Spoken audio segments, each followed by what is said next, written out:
FIR ہے. یہ ہماری بات ہوئی سمیہ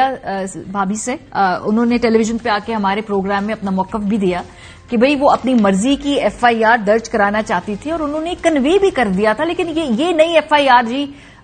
رات کو برآمد ہوتی ہے جس میں جس شخص کا وارث پورا پاکستان بننے کو تیار ہے اس کا جو مدعی ہے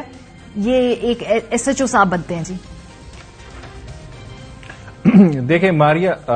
مفاد عامہ کا کیس تھا, آرٹیکل 184(3) دیر آئے درست آئے, سپریم کورٹ نے اس پہ فائنلی سو موٹو لیا. 43 days have passed, لیکن میرے خیال سے یہ اگلے دن ہی ہو جانا چاہیے تھا, لیکن چلے ہو گیا, دیر آئے درست آئے. اور اس میں دیکھیں ایک نیا آج کل ہمارے ہاں کی ایگزیکٹو جو ہے اس نے ایک نیا طریقہ نکال لیا ہے. یہ عمران خان صاحب کے کیس میں بھی ہوا ہے, ارشد شریف صاحب کے کیس میں بھی ہوا ہے. سپریم کورٹ سو موٹو لیتی ہے کہ جی FIR کیوں رجسٹر نہیں ہو رہی, اور اس کے بعد FIR رجسٹر ہوتی ہے جینوئنلی جو اگریوڈ پرسن ہے, جو کمپلیننٹ ہے, اس کی درخواست کو اگنور کر کے پولیس خود ہی مدعیت میں FIR رجسٹر کر دیتی ہے. تو ایک نیا طریقہ نکال لیا گیا ہے ٹیکنیکل ناک آؤٹ اس بندے کو کرنے کا جو خود اگریوڈ ہے اس واقعے سے, جو بھی وقوع ہوتا ہے اس سے. اب اس میں دیکھیں میری انفارمیشن آپ کی بالکل ٹھیک ہے, میری انفارمیشن کے مطابق بھی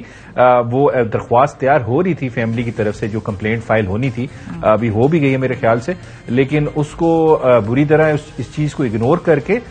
جو اسٹیٹ ہے اس نے اپنی مدیت میں خود ہی FIR رجسٹر اتنی جلدی کیا ہے کیا جلدی کیوں؟ اور دوسری بات یہ دیکھیں نا, اگر ایک مقدمہ ہے جس کے اندر آلریڈی خاندان کا موجودہ حکومت کے اوپر اعتبار نہیں ہے, وہ کہہ چکے ہیں بار بار, لیکن آپ زبردستی یہ FIR ان پہ تھوپنے کی کوشش کرتے ہیں. آئی ایم سوری, مجھے الفاظ استعمال کرنے چاہیے, ان پورے خاندان پہ FIR زبردستی تھوپ رہے ہیں کہ ہمارے نزدیک یہ تمہارے ملزمان ہیں,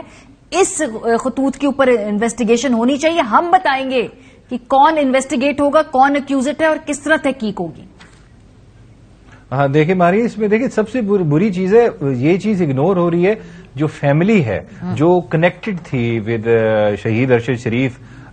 ان کے پاس جو انفارمیشن ہے اس کو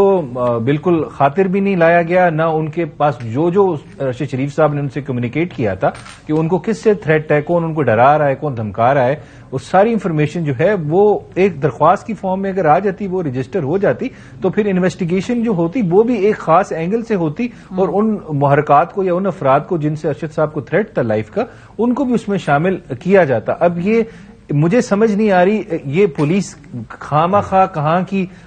وہ بن چکی ہے ہر ذمہ دار کہ ہم نے ہی FIR کاٹنی ہے اور خود ہی مدیت میں کاٹنی ہے. کوئی غریب آدمی مر جائے پاکستان میں, اس پہ تو یہ کبھی اپنی FIR اپنی مدیت میں نہیں کرتے, ویٹ کرتے رہتے کوئی آئے FIR رجسٹر کریں, یا تو FIR کرتے بھی نہیں ہے رجسٹر کہ ہمیں انویسٹیگیٹ کرنا پڑے گا, چلے معاملہ رفع دفع ایسی کر دیتے ہیں, نیچے ہی صلح صفائی کرا دیتے ہیں. یہاں پہ تو ایک دم ایسی پھرتی دکھائی کہ میں کہتا ہوں کہ سپریم کورٹ کا آرڈر ہے, اور یہ تو میرے خیال سے سپریم کورٹ کے آرڈر کا یہ ان وے بڑے احترام کے ساتھ یہ مذاق اڑایا جا رہا ہے. دیکھیں سپریم کورٹ نے اگر کہا ہے FIR رجسٹر کریں, تو عقل قانون یہی کہتی ہے کہ بھائی کمپلیننٹ جو جینوئنلی ایگریوڈ انسان ہے, لیکن اس وقت ملک میں کچھ بھی, اور آپ FIR رجسٹر اس وقت ملک میں نہ کچھ عقل کے حساب سے ہو رہا ہے, نہ کچھ قانون کے حساب سے ہو رہا ہے. لالا اسد پٹھان صاحب, آج اسلام آباد میں ایک سیمینار تھا نا, وزیر اعظم پاکستان وہاں پہ تھے, انہوں نے وہاں تقریر کی, تقریر میں انہوں نے بتایا, پھر بعد میں ٹویٹ بھی کی کہ بھائی پاکستان کے اندر صحافیوں کے لیے ان کی حکومت کیا کیا کر رہی ہے. آج ہی تھا وہ سیمینار, شہباز صاحب نے اس سے خطاب بھی کیا تھا. ہاں جی بالکل, انہوں نے خطاب تو فرمایا اپنا, اور انہوں نے بتایا کہ پاکستان میں صحافیوں کے لیے کس طرح زمین تنگ کی جاتی ہے, اور اس کے لیے کس کس طریقے کے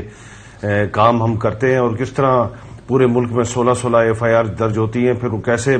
ملک سے اس کو باہر بھاگنے پہ مجبور کیا جاتا ہے, اور پھر جس وہ کسی سیف ملک میں جاتا ہے تو وہاں سے پھر کسی اور ملک میں اس کو کیسے پہنچایا جاتا ہے, اور بعد میں ساری صورتحال آپ کے سامنے. مجھے بڑی تکلیف ہوئی ہے آج جو FIR کٹی ہے, یعنی سپریم کورٹ آف پاکستان جو ہے وہ پاکستان کی سب سے بڑی عدالت ہے. پاکستان کے 22 کروڑ عوام جو بسنے والے جو سارے پاکستانی ہیں وہ, اور تمام جتنے بھی پاکستان کے ادارے ہیں, سب سے بالادست ادارہ ہے جس نے پاکستان کے عام شہریوں کو, خاص شہریوں کو,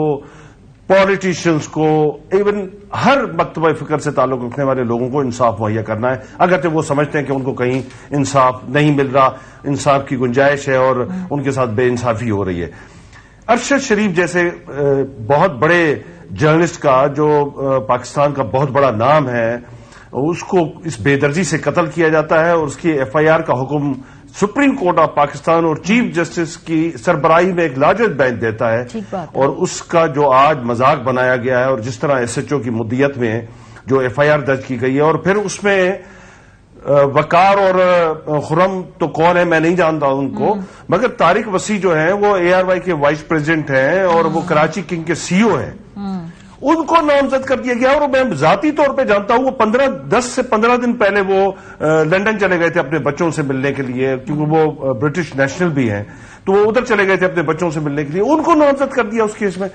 کیا اتنی بے وقوفی، کیا سپریم کورٹ کے یہ جو سینئر ججز وہاں پر بیٹھے ہوئے ہیں، چیف جسٹس صاحب بیٹھے ہوئے ہیں، باقی ان کے ساتھ سینئر ججز، کیا آپ یہ ایف آئی آر کل لے کے جائیں گے ان کے پاس اور وہ اس ایف آئی آر کو مانیں گے؟ اور ہمیں بڑا یقین مستحکم پیدا ہوا کہ انشاءاللہ سپریم کورٹ آف پاکستان کے موجودہ اس از خود نوٹس کے بعد ارشد شریف کیس کو کسی منطقی انجام تک پہنچایا جائے گا اور اس کے قاتلوں کو قانون کے کٹہرے میں لایا جائے گا. اور لالا صاحب مجھے لگتا ہے کہ جب ہم سوچتے ہیں کہ اس سے نیچے گرا نہیں جا سکتا،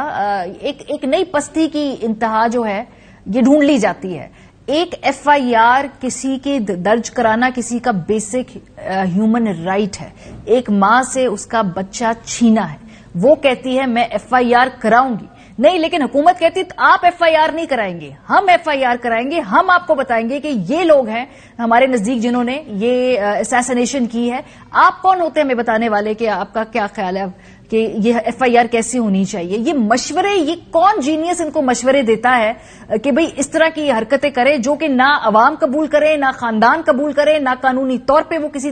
پروسیجر کے تحت جو ہے وہ ایڈمیسیبل ہوں گی؟ ان کو مشورے کون دے رہا ہے؟ دیکھیں ماریم، میں یہ سمجھتا ہوں کہ چور کی داڑھی میں تنکا، یہ وہ کہانی ہے ساری کہ بڑے افسوس سے کہنا پڑتا ہے کہ پورے پاکستان میں اگرچہ کوئی لاوارث بندہ کی ڈیڈ باڈی ملتی ہے اور اس کی کوئی شناخت نہیں ہوتی، اس کی شناخت کسی بھی طریقے سے ممکن نہیں ہو پاتی، ایون ڈی این اے سے بھی ممکن نہیں ہو پاتی، تو پھر ریاست کی طرف سے ایک مقدمہ درج کیا جاتا ہے اور اس کا وقوع بیان کر کے اس کی تدفین کی جاتی ہے. ارشد شریف کا پورا خاندان موجود ہے،